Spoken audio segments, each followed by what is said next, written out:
The most talked about bodies in Black Hollywood. For years, Black Hollywood has turned certain women's bodies into headlines. But the real story is far deeper than curves, photos, or red carpet looks. Behind the praise was pressure. Behind the glamour was control.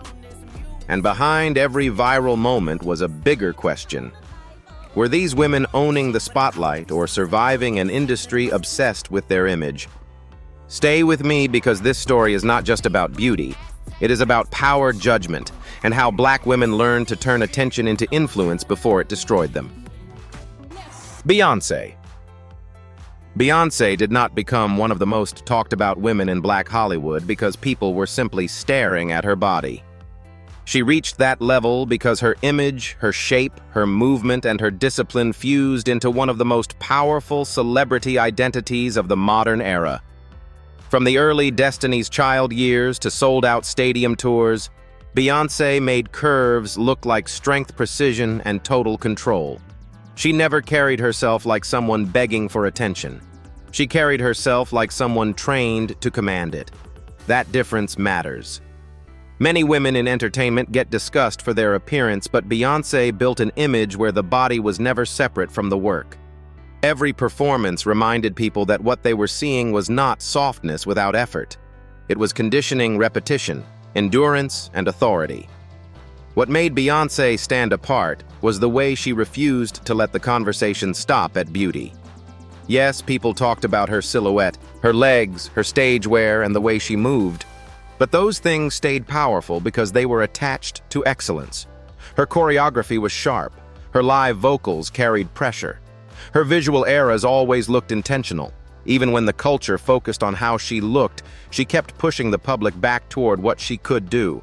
That is why she lasted while so many others were treated like temporary fascination.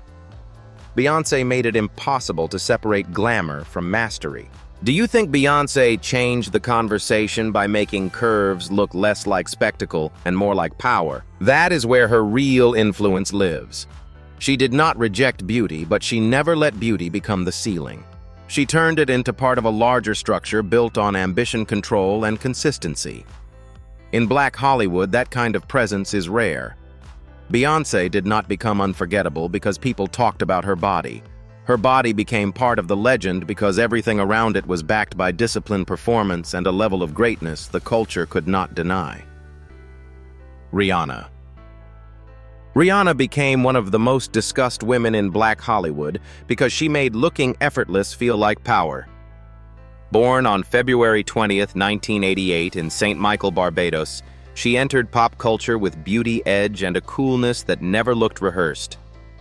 But what made people keep watching was not only her face or her body. It was the way she moved through attention, as if she owned it before anyone else had the chance to define it for her. Curves, confidence, fashion, attitude, silence, distance. Rihanna turned all of it into part of one larger force. She could step onto a red carpet, barely say a word, and still dominate the entire conversation. That is what separates her from women who are merely admired. Rihanna was never just being looked at. She was building value. When people talked about her body, they were also talking about a woman who knew how to convert visibility into control. That is why her image hit differently. She did not let the spotlight trap her inside beauty. She stretched beauty into influence, then influence into empire. Her body remained part of the discussion, but it was never the finish line. It was one piece of a much bigger machine she was constructing around fashion, beauty, business, and mystique.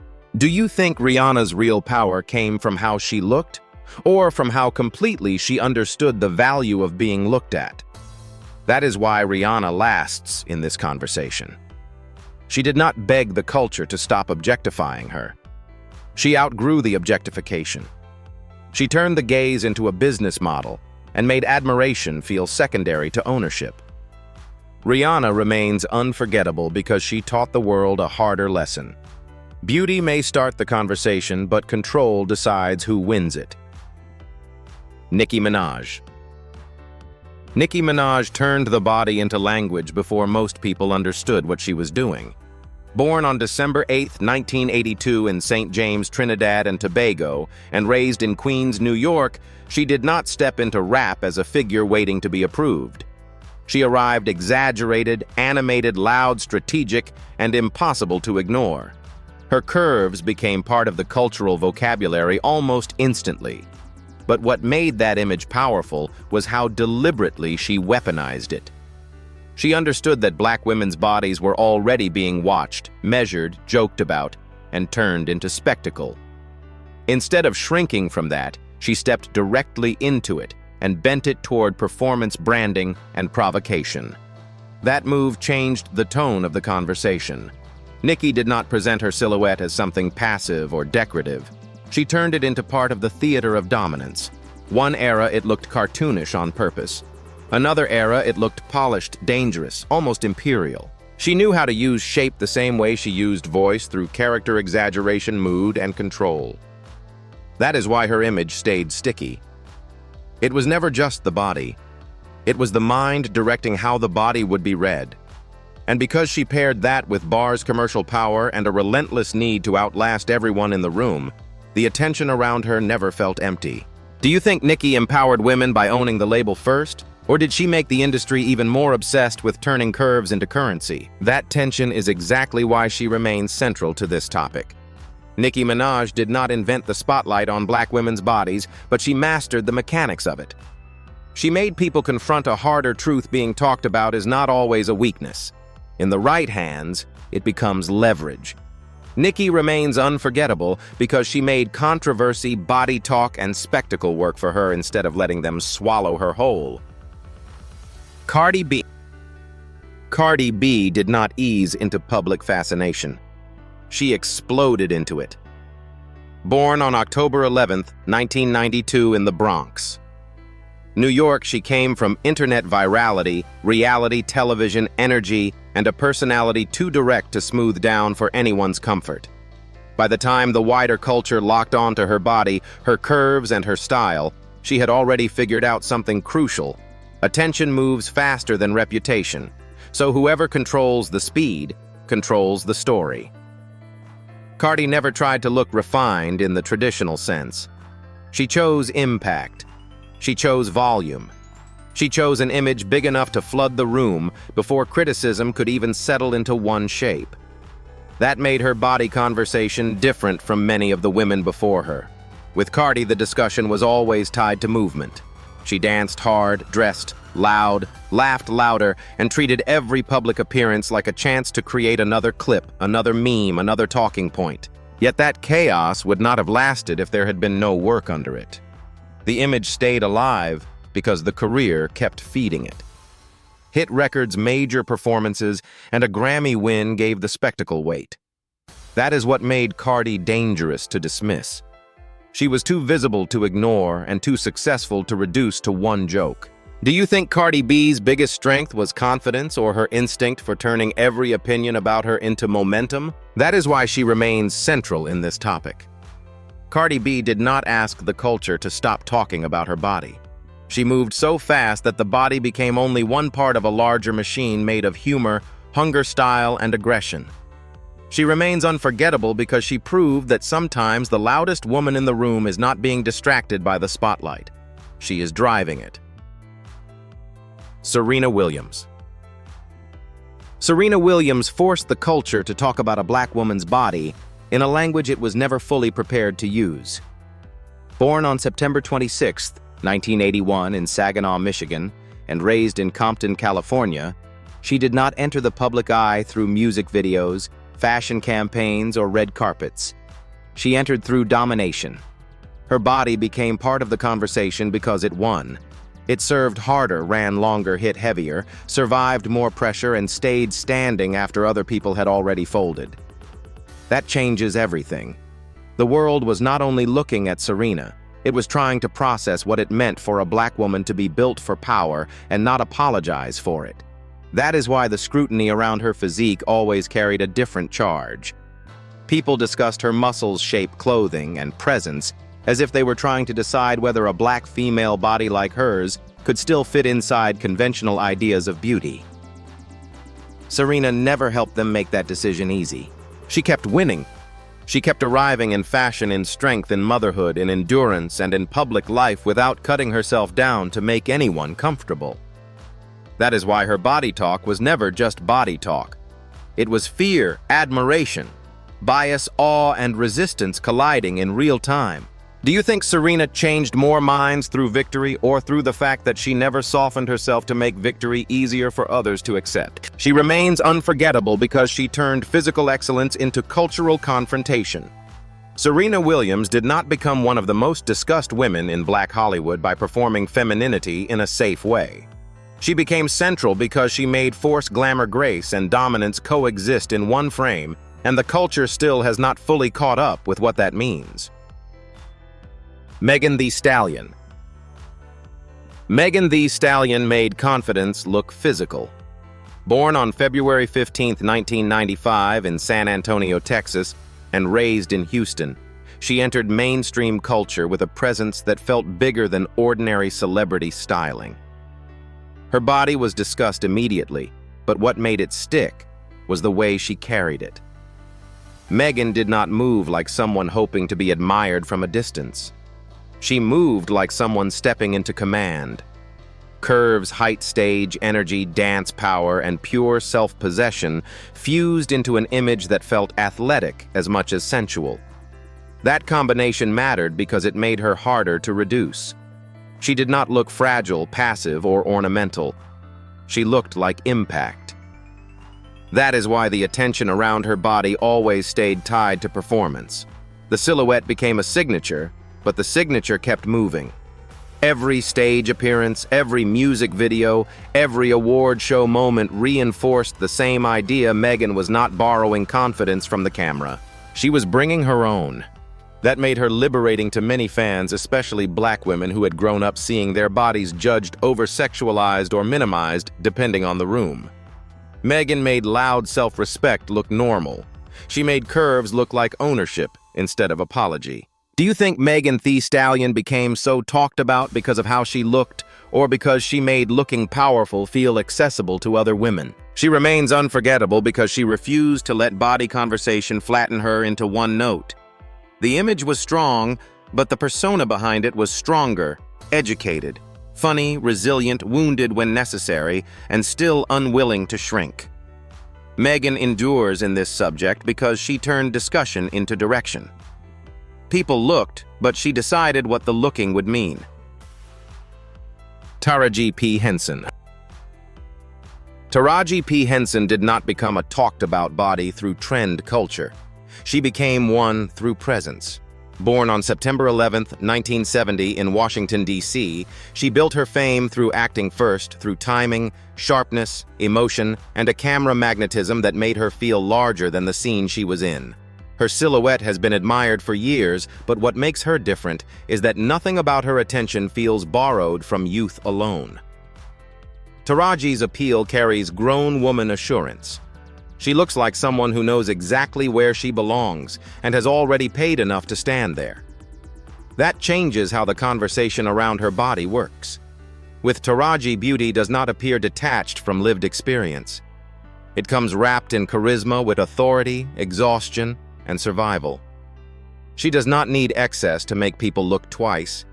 She can do it with a walk, a dress, a glance, or the way she fills a red carpet without seeming to chase it. That kind of control is rare. It makes the body part of a larger read about confidence, not simply desirability. And because she has also been outspoken about pay inequity, emotional strain, and the costs Black women absorb in the industry, the image never feels empty. There is life behind it. Do you think Taraji's body gets discussed because she is beautiful, or because she radiates the kind of confidence many people cannot fake? She remains unforgettable because she represents a different phase of visibility. Not the viral wave, not the shock era, something steadier and heavier. Taraji P. Henson belongs in this conversation because she proves that a Black woman can be admired physically and still remain impossible to reduce. The body catches the eye. The force behind it holds the room. Lizzo. Lizzo forced the culture to reveal how conditional its so-called body positivity really was.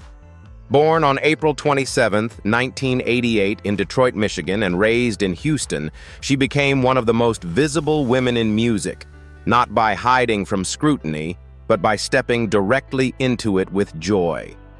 Her body was discussed constantly, but the discussion never stayed simple.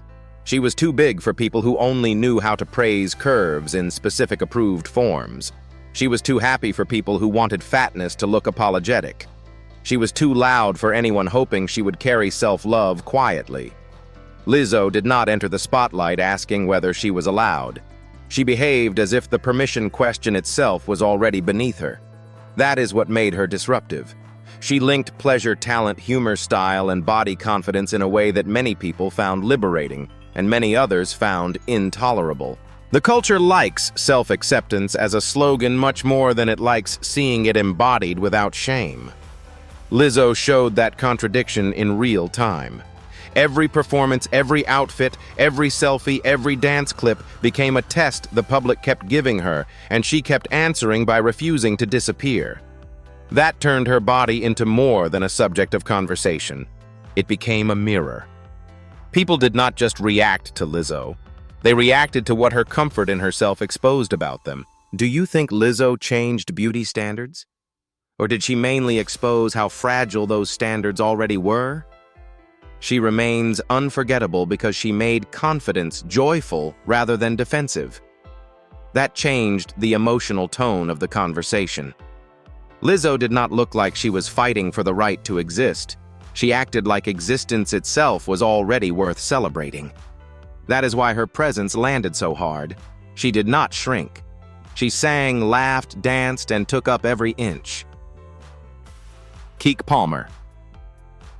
Keke Palmer became one of the most talked about women in Black Hollywood in a completely different way from the women who rely on spectacle.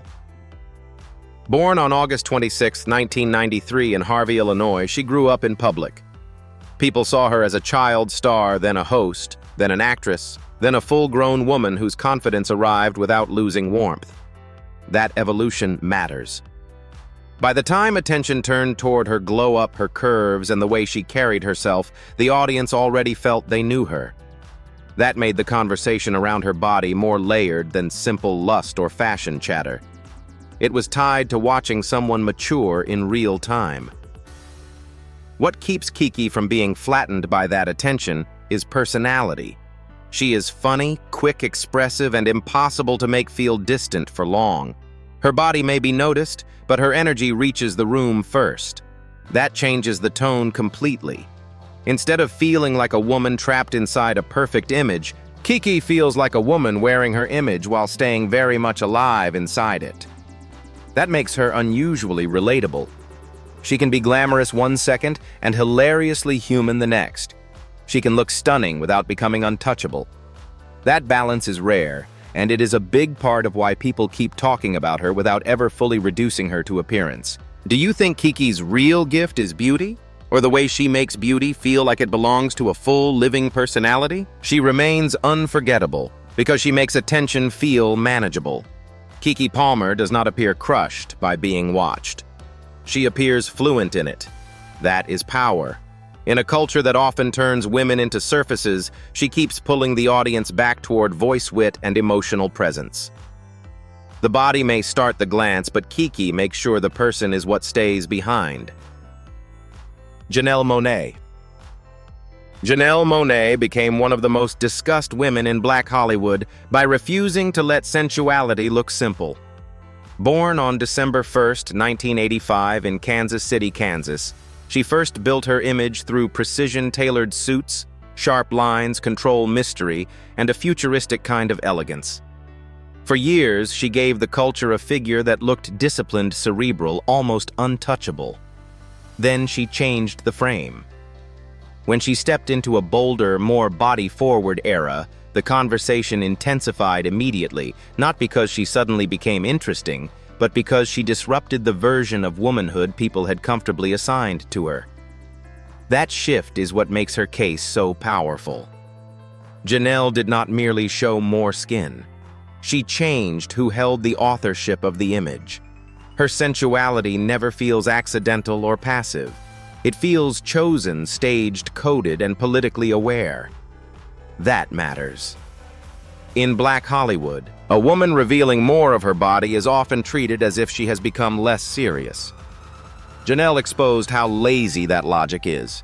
She made curves, movement, pleasure, and visual freedom feel tied to intellect rather than opposed to it. The body, in her case, becomes statement, not surrender. Do you think Janelle Monáe shocked people because she became bolder? Or because she proved boldness and intelligence were never opposites in the first place? She remains unforgettable because she uses image the way other artists use metaphor. Every reveal has structure. Every shift in presentation seems to carry an argument. Janelle Monáe belongs in this conversation because she did not let the culture treat her body like gossip material. She made it part of an artwork about freedom, self-definition, and the right to be multiple at once. Doja Cat. Doja Cat became one of the most talked about women in Black Hollywood because she made unpredictability part of her sex appeal. Born on October 21, 1995 in Los Angeles, California, she never offered the public one stable image to settle into. She could look polished, surreal, seductive, ridiculous, glamorous, alien, funny, or dangerous, depending on the day. That instability was the point.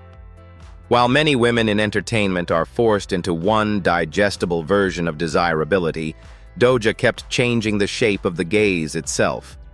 Her curves and body were part of the discussion, but people kept coming back because they were never sure what version of her they were going to get. That gave her a very different kind of power. She did not only invite attention, she kept destabilizing it. Just when the audience thought it knew how to consume her, she would twist the visual language again through hair makeup styling, body presentation, or complete aesthetic reversal. That means the body never stands alone in her image. It always arrives inside a larger game about control, irony, mockery, and reinvention. She can use glamour sincerely in one moment and then break it in the next. That tension is why the conversation around her feels louder than ordinary celebrity fascination. Do you think Doja Cat stays so talked about because she is beautiful, or because she never lets people get comfortable with how they are looking at her? She remains unforgettable because she treats attention like material, not validation. The body may be part of the spectacle, but she refuses to let the spectacle rest in one meaning for long. Doja Cat belongs in this subject because she does not simply own the spotlight. She keeps changing its shape until nobody else can stand in it the same way again. Chloe Bailey. Chloe Bailey stepped into adulthood under a microscope and then chose not to lower the heat. Born on July 1, 1998 in Atlanta, Georgia, she first came to the public as one half of Chloe x Halle, where precision, harmony, and polish framed her image. Then her solo era shifted the tone. Suddenly, the conversation around her body, her curves, her clothing, and her sexuality became loud enough to drown out everything else if she let it. She did not let it. Instead, she leaned forward. That choice changed the meaning of the attention.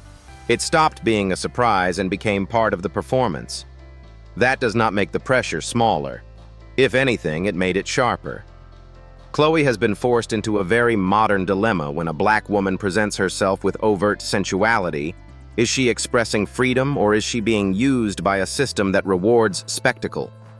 She has had to live inside that argument in real time. Every outfit becomes a debate. Every performance clip becomes evidence for someone else's theory about what she should or should not be allowed to do with her own image. That is exhausting.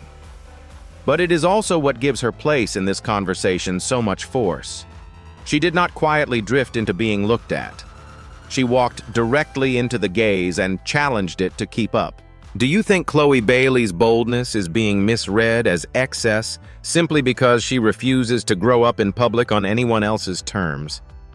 She remains unforgettable because she performs with intensity, not caution. The body is part of the message, but never the whole message. Chloe Bailey belongs here because she is forcing the culture to answer a question it keeps avoiding when a black woman claims her image loudly.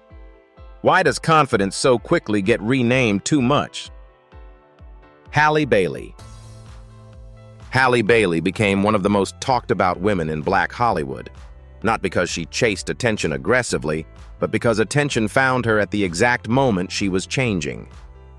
Born on March 27, 2000 in Atlanta, Georgia, she came into public life with a soft image, musical talent, poise, sweetness, restraint, and a kind of beauty many people wanted to treat as forever innocent. Then her visibility expanded dramatically, especially after taking on a role as globally iconic as Ariel. From that point on, even ordinary growth stopped being ordinary. A dress, a swimsuit, a red carpet pose, a shift in silhouette. Everything became commentary. That is what makes her place in this topic different from someone like Nicki Cardi or Megan. Halle is not building her image through confrontation. She is being watched through transition. People are reacting not only to her body, but to the fact that they are seeing a young Black woman move from girlhood into full adult womanhood under extreme visibility. That makes the scrutiny unusually intense. The audience keeps trying to decide what she is allowed to become, how fast she can become it, and what version of beauty feels acceptable coming from her. That pressure is unfair, but it is central to why her name belongs here. Do you think Halle Bailey is discussed so intensely because of what she shows, or because people are uncomfortable watching her define herself in real time? She remains unforgettable because she carries attention with grace even when the attention itself is intrusive. The body may be part of the conversation, but the larger story is about projection. Halle Bailey belongs here because she shows how quickly adoration can turn into surveillance when a Black woman is both beloved and evolving at the same time. Saweetie. Saweetie turned polish into strategy. Born on July 2, 1993 in Santa Clara, California, she built an image that feels expensive even when it is delivered in something as simple as a photo drop. Her body became part of the public conversation because she knew how to style it, frame it, light it, and attach it to a larger idea of luxury. She did not need chaos to stay visible. She built visibility through presentation. That is a different kind of power from raw disruption. It is calculated, glossy, and highly controlled. That control matters because people often misunderstand it as emptiness. A woman who looks polished enough is often accused of being all image, especially in an era obsessed with calling beauty artificial or overproduced. Saweetie has had to live inside that contradiction. She is praised for looking flawless and then criticized for caring too much about looking flawless. She is admired for understanding fashion and then reduced because she understands fashion. That is the trap. Her body becomes a headline, not because she is losing control of the conversation, but because she is running it so cleanly that people mistake discipline for superficiality. Do you think Saweetie is underestimated because she makes image control look too effortless?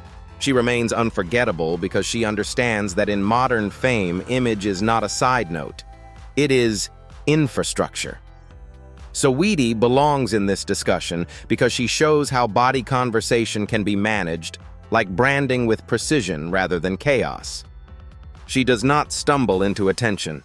She curates it, repeats it, sharpens it, and then lets the culture do the rest. Coi Leray. Coi Leray became one of the most talked about women in Black Hollywood by breaking the script instead of fitting it. Born on May 11, 1997 in Boston, Massachusetts, and raised in New Jersey, she entered a culture already deeply invested in one narrow idea of what a desirable Black female body should look like. Coi did not arrive inside that mold. She came with a slimmer frame, sharp energy, and the kind of attitude that refuses to apologize for not matching the dominant fantasy. That is why people talked so loudly. Her body was not only being admired or criticized, it was being measured against an expectation she did not ask to inherit. That made her a lightning rod. Some people praised her for being unapologetically herself. Others mocked her because they wanted her body to confirm a standard they had already decided was the right one. But Coi did not try to reshape herself into easier approval. She kept moving as if the criticism were only another form of noise. That matters. In a culture that over-rewards one kind of curve and punishes deviation from it, simply staying confident in a different body becomes a challenge to the entire system. Kauai's presence exposed that cruelty. She made visible the fact that black women are judged no matter what, too much here, not enough there, always under somebody else's scale. Do you think Coi Leray changed the conversation more by being confident or by refusing to let the culture shame her into another body? She remains unforgettable because she did not win attention by matching the standard. She won it by forcing people to confront the standard itself. Coi Leray belongs in this subject because she proved that being talked about is not always a sign that you fit the mold. Sometimes it means your existence is already arguing with it. These women were watched, praised, judged, copied, and debated, but the real story was never just about their bodies. It was about power. Who controlled the image? Who profited from the attention? And who paid the price when the spotlight turned cruel? Some turned that pressure into influence. Some turned it into empire. Others were forced to defend themselves just for existing outside the standard. So now the question is yours: were these women truly being celebrated? Or was the culture still trying to control them in a prettier way? Share your thoughts in the comments and follow and subscribe to Cine Legacy Vault Hollywood for more powerful stories.